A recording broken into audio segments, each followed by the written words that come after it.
Chineme Okafor in Abuja. The 11 electricity distribution companies discos in Nigeria's electricity market have again denied rejecting volumes of electricity supplied to them by the Transmission Company of Nigeria (TCN) for onwards distribution to customers in their distribution networks.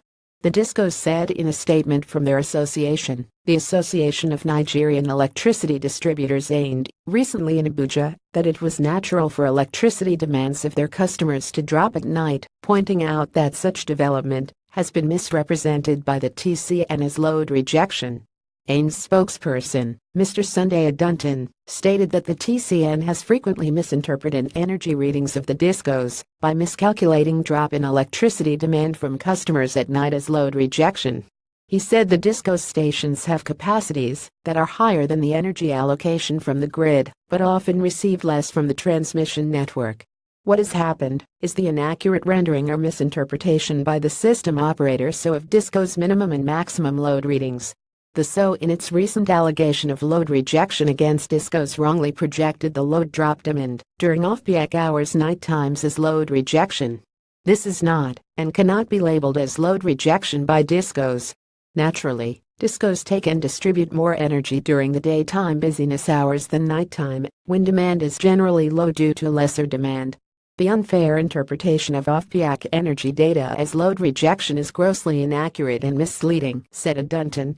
He further explained the unfair interpretation of off-peak energy data as load rejection is grossly inaccurate and misleading. The occasional times discos have been unable to distribute energy received are directly due to the inadequate TCN infrastructural interface with the discos.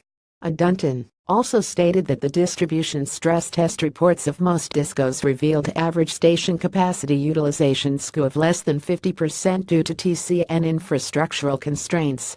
He cited instances of Ibadan Disco, where about 803 megawatts MW of its 1,538 MW capacity is restricted due to TCN's undersized 132 kV line conductors at Ijebuode, aged indoor breakers and transformer capacity limitations, with overloaded transformers in Ibadan North and in Shagamu. Adunton equally referred to the review of the National Control Center (NCC's) report for September 3, 2017. And said that transmission frequency constraints constituted the biggest impediment to the flow of energy to the discos.